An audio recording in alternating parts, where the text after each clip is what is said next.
Assalamualaikum warahmatullahi wabarakatuh. Halo semuanya, kami dari kelompok 1 yang beranggotakan saya Eén Darwati sebagai pemateri pertama dan Ainur Rohmah sebagai pemateri kedua dan Aura Janatunisa sebagai pemateri ketiga. Di sini kami akan memaparkan materi mengenai filum chordata subfilum vertebrata. Filum chordata. Chordata berasal dari bahasa Yunani yang berarti tali. Jadi chordata ini merupakan hewan yang mempunyai korda di bagian punggung. Nah, hewan yang termasuk adalah hewan yang memiliki penyokong tubuh dalam mulai dari tingkat sederhana yang berbentuk seperti cacing atau tunicata, ikan lancelet sampai mamalia. Nah, animal ini memiliki ciri multiseluler, heterotrof, eukaryotik, dan tidak memiliki dinding sel. Ciri-ciri chordata. Yang pertama yaitu mempunyai notochord yang berfungsi sebagai pendukung tubuh, di mana notochord atau chorda dorsalis ini berada di antara saluran pencernaan dan tali saraf yang terdiri dari sel besar penuh cairan yang terbungkus di dalam jaringan serat yang kaku. Kedua yaitu terdapat tali saraf dorsal berlubang, di mana tali saraf dorsal berlubang ini berkembang dari lempengan ektoderm yang menggulung menjadi suatu bentuk tabung yang terlentang dorsal terhadap notochordnya. Yang ketiga yaitu celah faring, yang merupakan salur pencernaan chordata yang memanjang dari mulut sampai ke anus. Dan celah faring ini berfungsi sebagai alat untuk memakan suspensi pada banyak chordata. Selanjutnya yaitu terdapat ekor vasca anus yang berotot, di mana ekor vasca anus ini memiliki ekor yang panjang ke arah posterior terhadap anus yang mengandung otot kerangka dan menyediakan sebagian besar gaya dorong untuk banyak spesies akuatik. Memiliki organ pencernaan yang sempurna seperti terdapat mulut, faring, usus, dan anus, dan berkembang biak secara seksual, di mana berkembang biak secara eksternal dengan fertilisasi eksternal, sperma dan telur dilepaskan ke air di mana pembuahan akan berlangsung. Hubungan kekerabatan filum chordata. Nah, secara tradisional chordata ini dipercaya berasal dari nenek moyang Deuterostomia. Nah, sebagian besar peneliti dalam bidang ini lebih menyukai skenario di mana urochordata ini berevolusi lebih dahulu, baru kemudian cephalochordata dan vertebrata.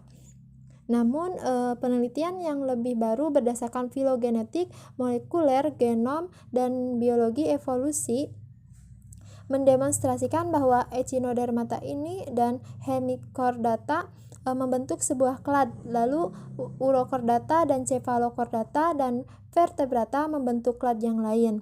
Nah, lebih jauh pada klad chordata, cephalochordata terpisah lebih dahulu, lalu kemudian urochordata dan vertebrata membentuk sister group. Meskipun demikian, untuk mengetahui seperti apa nenek moyang Deuterostomia dari chordata ini masih menjadi perdebatan. Nah, bukti fosil dari chordata mula-mula tersebut sangat langka karena chordata purba tersebut yang tidak bertulang belakang, tidak mempunyai tulang dan gigi. Fosil tertua dari chordata ini mungkin adalah fosil berusia sekitar 508 juta tahun yang lalu dari British Columbia, Kanada, yang bernama Pikaia gracilens.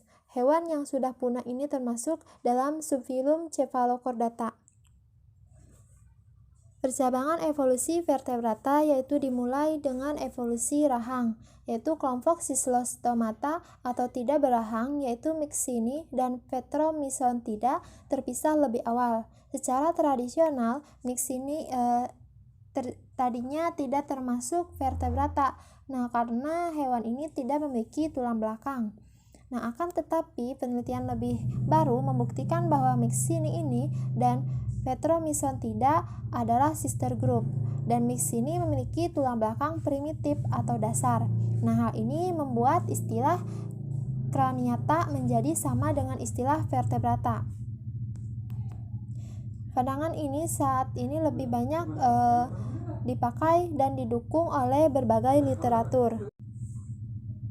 Lalu mulailah era vertebrata yang memiliki rahang, yaitu Gnatostomata, yang memiliki rangka mineral, yaitu Chondrichthyes, dan Osteichthyes yang memiliki paru-paru dan derivatnya, yaitu Actinopterygii, dan yang memiliki sirip berlobus, yaitu Actinistia, yang memiliki kaki, yaitu Tetrapoda, dan yang memiliki telur amniotik, yaitu Reptilia, dan yang kemudian yang memiliki susu, yaitu Mamalia. Ciri-ciri vertebrata yaitu memiliki tubuh yang terdiri dari kepala, badan, dan ada yang memiliki ekor. Nah, sistem pencernaan ini merupakan sistem pencernaan sempurna, yaitu dari mulut hingga anus, dan memiliki kelenjar pencernaan. Dan sistem peredaran darah merupakan sistem peredaran darah tertutup, dan alat ekskresi berupa ginjal, memiliki alat pernapasan yang berupa paru-paru, kulit, ataupun insang. Untuk habitatnya ini ada yang hidup di darat, di air tawar, dan di air laut. Dan untuk sepasang alat kelamin reproduksi terletak di kanan dan kiri. Untuk reproduksi secara seksual, jenis kelaminnya ini terpisah, dan fertilisasi eksternal ataupun internal. Untuk sistem peredaran darah, yaitu ada sistem peredaran darah jantung dan sel darah. Untuk sistem saraf, yaitu ada sistem saraf pusat dan sistem saraf tepi. Subfilum vertebrata terdiri dari 5 kelas, yaitu kelas Pisces, Mamalia, Amfibi, Reptil, dan Aves.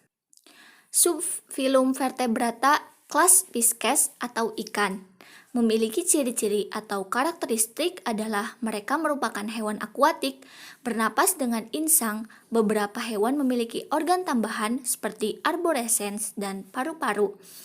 Kemudian otaknya terbungkus oleh kranium atau tulang kepala berupa tulang rawan atau tulang sejati. Kemudian darah Pisces mengalir dari jantung melalui insang menuju ke seluruh jaringan tubuh dan kembali lagi ke jantung. Alat geraknya berupa sirip dan ada juga yang menggunakan kulit. Ginjalnya bertipe pronefros dan mesonefros. Mereka berkembang biak secara seksual dengan ovipar atau bertelur. Kelas Pisces ini terdiri dari 3 golongan, yaitu Agnatha atau Silostomata, Chondrichthyes atau ikan bertulang rawan, dan Osteichthyes atau ikan bertulang sejati. Agnatha atau Silostomata memiliki ciri-ciri, yaitu mereka termasuk ikan yang tidak berahang, mulutnya bulat, dan terdapat di bagian ujung anterior. Mereka tidak memiliki sirip, namun beberapa jenis Agnatha memiliki sirip ekor dan sirip punggung. Notochorda tetap ada selama hidup, secara tidak sempurna dan diselubungi dengan kartilago. Jenis kelaminnya terpisah, ada juga yang hermaprodit. Mereka mendapatkan makanan dengan mengisap tubuh ikan lain dengan mulut. Contohnya seperti ikan hantu dan ikan hag, lamprey atau belut laut. Yang kedua adalah golongan Pisces dari Chondrichthyes atau ikan bertulang rawan. Ikan bertulang rawan ini adalah ikan bertulang rawan sepanjang hidupnya. Mereka memiliki rahang dan mulut di bagian ventral. Kulitnya tertutup oleh sisik plakoid atau berasal dari kombinasi mesoderm dan ektoderm. Sebagian notochordnya diganti oleh vertebra yang lengkap.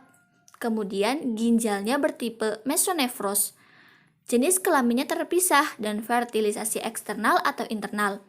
Ovipar atau ovovivipar. Mereka berhabitat di laut. Contohnya yaitu seperti ikan hiu dan ikan pari. Yang ketiga yaitu golongan Osteichthyes atau ikan bertulang sejati. Ikan ini adalah ikan yang bertulang keras, dengan otak yang dilindungi oleh tulang rawan. Mulutnya memiliki rahang, sisik bertipe ganoid, sikloid, atau stenoid, yang semuanya berasal dari mesodermal. Jantungnya beruang dua, yaitu atrium dan ventrikel. Notokordanya ditempati vertebra yang menulang. Tipe ginjalnya yaitu mesonepros. Contohnya seperti ikan lele dan belut, juga ikan tuna, salmon, dan ikan sarden.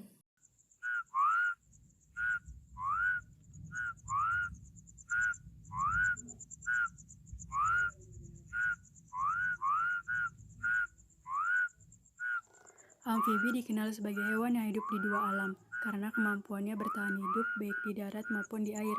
Tubuh ditutupi kulit yang selalu basah dan tidak bersisik. Sebagian besar amfibi mengalami metamorfosis.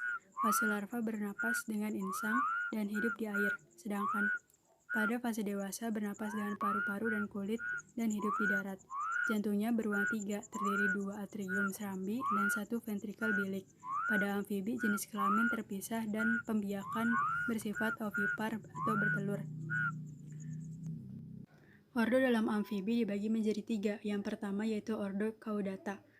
Aurodela dikenal sebagai salamander, seperti kadal, berekor, bernapas dengan paru-paru, sebagian dengan insang, sebagian tubuh.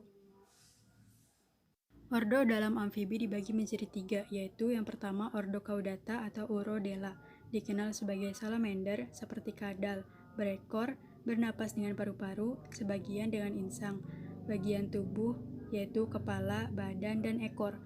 Yang kedua yaitu ordo Salientia atau Anura, dikenal sebagai kodok atau katak, tidak berekor, dapat melompat karena memiliki kaki belakang yang panjang dan berotot.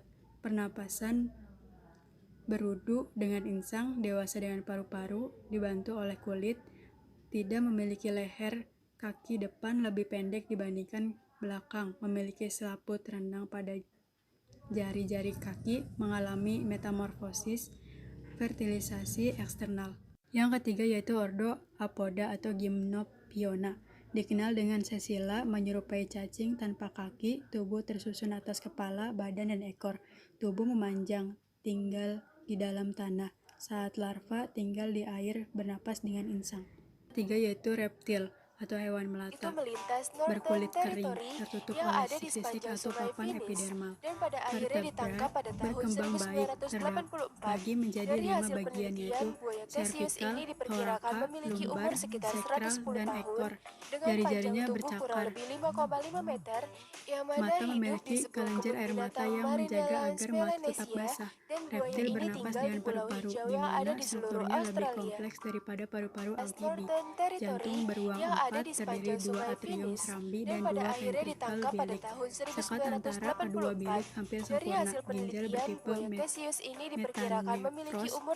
Fertilisasi pada reptilia terjadi secara internal dan pembiakan bersifat ovipar atau ovovivipar. Jika pembiakannya ovipar, telur-telurnya memiliki cangkang yang keras, namun apabila pembiakan ovipar, telurnya mengandung banyak kuning telur dan telur berkembang dalam suatu telur hewan betina. Ordo pada reptil dibagi menjadi 3. Yang pertama yaitu ordo Squamata, kulitnya bersisik, merupakan ordo terbesar dalam reptil. Dibagi menjadi 3 subordo, yaitu yang pertama Lacertilia. Hewan termasuk ke dalam subordo ini umumnya mempunyai sisik yang bervariasi, bercakar, dan mempunyai sifat pantadactylus, yaitu pada kaki belakang yang terdiri atas 5 jari dan terdapat sebuah selaput renang di antara jari-jari kaki tersebut.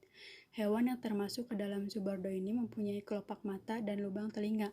Selain itu, mereka juga mempunyai lidah yang panjang dan bisa dilontarkan untuk menangkap mangsa. Contohnya bunglon. Adapun kebanyakan dari hewan dari subordo ini memiliki sifat autotomi, yaitu bisa melepaskan ekornya ketika ada bahaya. Contohnya cicak. Subordo Serpentes. Bangsa ular ialah salah satu jenis hewan yang termasuk ke dalam subordo. Subordo ini juga dikenal dengan keunikan, yaitu tidak mempunyai kaki. Ciri lainnya yaitu mereka tidak mempunyai kelopak mata sehingga kelopak mata tersebut digantikan oleh sebuah selaput transparan yang mempunyai fungsi untuk melindungi mata. Keunikan lain dari subordo ini yakni jenis reptil reptil ini mempunyai termosensor, organ perasa, dan organ Jacobson sebagai reseptornya yang sehingga bangsa ular mempunyai penciuman tajam yang peka terhadap sebuah rangsangan kimia di rongga hidungnya. Yang ketiga yaitu Apis baenia, tidak memiliki kaki, hidup di bawah tanah, kepalanya bersatu dengan leher, memiliki telinga luar, matanya tertutup sisik dan kulit, tubuhnya memanjang, contohnya itu worm lizard. Yang kedua yaitu ordo Crocodilia. Bangsa buaya ialah salah satu jenis dari ordo ini. Ordo Crocodilia mempunyai sebuah sisik yang tebal dan terbuat dari suatu keratin yang diperkuat dengan sebuah lempengan tulang yang disebut scota yang sebagai pelindung. Perbedaan dengan ular, sisik pada hewan buaya rontok satu persatu. Buaya juga mempunyai otot yang kuat pada ekornya. Pada kepala ordo Crocodilia berbentuk piramida, keras dan kuat yang disertai dengan gigi yang runcing yang berfungsi mencabik mangsanya. Yang ketiga yaitu ordo Chelonia. Ordo Chelonia adalah salah satu jenis hewan reptilia yang mempunyai cangkang, bentuk tubuh yang pendek dan lebar, dilindungi oleh karapas dan plaston, tidak bergigi dan lidah tidak bisa menjulur. Cangkang pada jenis ordo ini adalah pada bagian dari tulang belakang dan modifikasi dari tulang rusuk yang fungsinya untuk pertahanan serta untuk perlindungan dari predator, sedangkan cangkang bagian atas dari Chelonian disebut dengan carapax, sedangkan pada bagian bawahnya disebut dengan plaston. Contohnya yaitu kura-kura dan penyu. Yang keempat yaitu Aves, merupakan vertebrata yang tubuhnya ditutupi bulu, bersayap dan dapat terbang. Anggota gerak depan pada Aves berupa sepasang sayap dan anggota gerak belakang berupa sepasang kaki yang berfungsi untuk berjalan, bertengger, atau berenang. Aves yang dapat berenang, pada jari-jari kakinya terdapat selaput renang.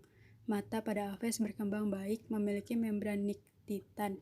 Respirasinya menggunakan paru-paru dibantu dengan pundi-pundi hawa. Jantungnya terdiri dari 4 ruang, yaitu 2 atrium dan 2 ventrikel dengan sekat sempurna. Suhu tubuh homoiterm, seluruh pencernaannya sempurna, memiliki lambung, kelenjar, dan lambung berotot. Ginjalnya bertipe metanephros tanpa kantung kemih. Ovipar, fertilitasi internal. Ordonya yaitu sebagai berikut.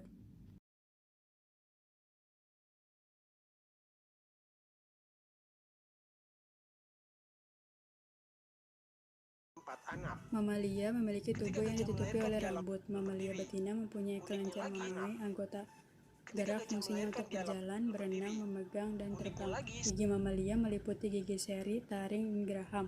Jantungnya terdiri dari 4 ruang, 2 serambi, dan 2 bilik. Suhu tubuhnya homoiterm dan pembiakan terjadi secara vipar atau fertilasi internal.